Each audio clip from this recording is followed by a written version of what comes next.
这些影片还有照片我们可以让我们以前的弟子都还能够怀念我们的上师，同时让许许多多的没有这个机会见到顶果欽哲法王本人的所有的弟子们，就有机会能够见到他的法相。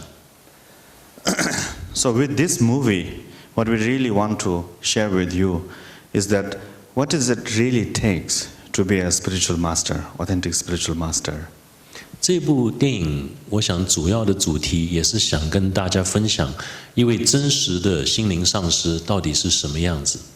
Especially in Tibetan tradition, since Khyentse Rinpoche is from Tibet, so what it like in the movie, you will see that glimpse of his life, that how he met 50 teachers and how he stayed 20 years in retreat. So all those effort made him who he is, that well-renowned Gyabje Khyentse Rinpoche. 50 teachers, over 50 teachers. Rinpoche 说，这个电影里面可以让大家看到这个传统，尤其是西藏的传统里面一个真实的上师应该是什么样。我们会看到顶果欽哲法王他的故事，他如何见到了50位以上的上师，他如何修行，他如何独自闭关然后修行。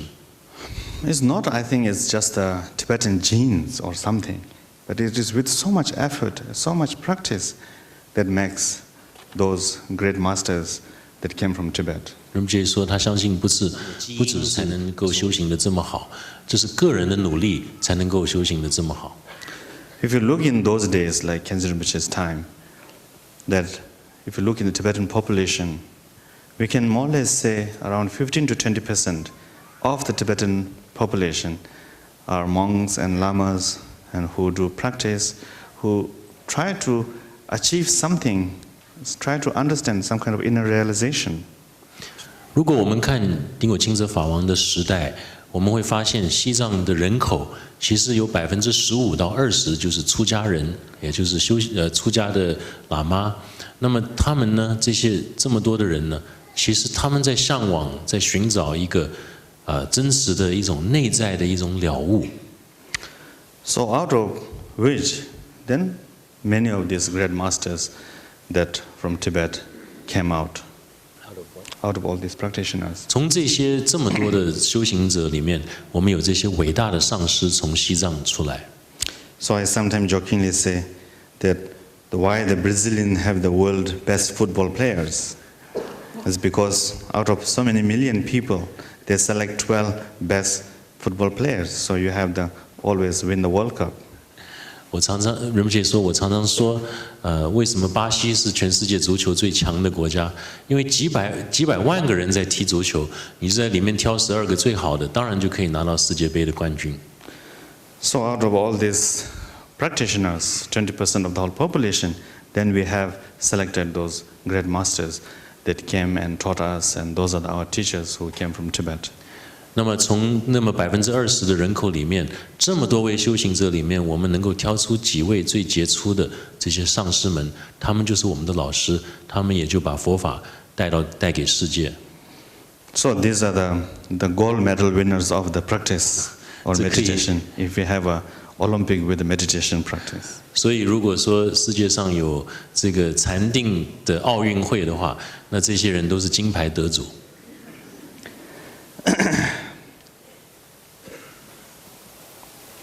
So like you will see in the movie that Rinpoche did many practice retreat.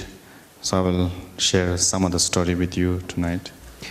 我们在电影里面就会看到顶果欽哲法王是如何修行，是如何禅定。那么今天晚上Rinpoche 说他也要跟大家分享几个故事。That Rinpoche used to say that he was doing practice in cave known as Patambasangji cave in Tibet.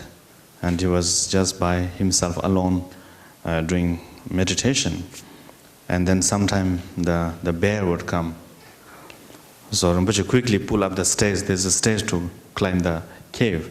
So he quickly pull up the stairs because Rinpoche was staying alone. Otherwise the bear would climb up and take all the food stuff. So he put the stairs. He pull up the stairs because he's sort of climbing up to the cave. So when the bears come, he quickly have to pull up the stairs, and the bear will not come up. 丁果钦哲法王以前他修行独自修行的一个山洞叫做 Padampa Sangye 的山洞呢，他一个人修行的时候，有时候熊会来。那么熊来的话，他就要把山洞外面有一个梯子，把它收起来，免得这个熊也会爬上梯子，爬进来把它东西都吃掉。For me, it sounds a bit funny that Rinpoche quickly going and pulling up the stairs because the bear is coming. 对我来说，Rinpoche说对我来说这个画面是很难想象的，就是丁果钦哲法王快速的把一个梯子收起来，因为为了怕那个熊爬上来。And there are some stories of Rinpoche, like when he visits places in Tibet. One place he went to visit a nomad family who stays in the yak tent in Tibet. Rinpoche 说，丁果钦哲法王有经常在西藏旅行。那么有一次呢，他碰到一个游牧的一个家庭，那这个家庭也是住在帐篷里面。And it is quite well known in eastern part of Tibet. They like guns very much, the lay people. So this family had a very famous gun that everybody knew. There was really like sharp-shooting gun. 那么在东藏的民情是很喜欢枪，所以在这个游牧的家庭里面呢，就有很多枪，其中有一把枪，说是很准的一把枪。And Rinpoche walked into their tent and took the gun, and he said, "Is this your famous gun?" 丁果钦哲法王就进到这个帐篷，立刻就拿起这把枪，说：“就是这把很有名的一把枪，是不是？” And they said yes, and Rinpoche took it and blew in the barrel of this gun. 他们说是，然后丁果钦哲法王就拿着枪对着这个枪口吹了一口气。And then after Rinpoche left, that gun would never hit the target. Rinpoche 离开以后呢，那么这把枪呢，再也没有打准过他的这个要打的东西。So these people spread this rumor around this village. So whenever Rinpoche came, people started hiding their weapons. 那么这个丁果法王走了以后，这个故事就传开来了，大家都说哇，这个实在是太厉害了。于是后来他只要出现在附近的时候呢，所有这边的人村民呢就会把他们的枪藏起来。And also there are stories like Rinpoche had a big dog that belongs to Rinpoche's family. And then this dog became quite wild and started killing baby sheep and things like that, lots of harm to the villagers.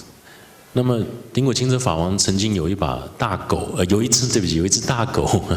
那么这只狗呢，有一段时间就变得很野，然后到处会去杀一些小羊啊，然后对于附近的村民算是蛮多的迫害。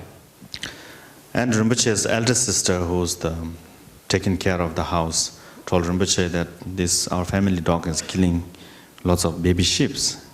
So Rinpoche said, okay. So Rinpoche was eating tsampa, and he made a small round and blow it and give it to the dog. And then since then, dog stopped killing any animal. 那么当时是丁果钦哲法王的姐姐在管他们的家庭，就跟他说，这只狗这样子一直在杀一些吃一些小的羊，怎么办？那么丁果钦哲法王就说好啊，没问题。他刚好那个时候正在吃西藏人吃的青稞，然后他就粘了一小坨，然后吹了一口气，丢给那只狗，那狗就吃下去，然后这个狗就再也没有作乱。One time, Rinpoche was staying in King's Palace in Bhutan on the 3rd floor, and Chapji Tushi Rinpoche was coming to see Khenze Rinpoche. So Rinpoche told me to go and receive Tushi Rinpoche. 有一次在不丹，丁果钦哲法王住在皇宫的3楼。那么当天是出席仁波切要来见丁果钦哲法王，所以法王就跟拉布扎仁波切说：“请你到门口去迎接出席仁波切。” And I received Tushi Rinpoche, and then we are just entering from the main gate in front of the palace. So, yes. 我就去迎接出席仁波切，然后我们就站在整个皇宫的大门口。And Tushi Rinpoche looked up to the palace and he said, he quoted from Vinaya.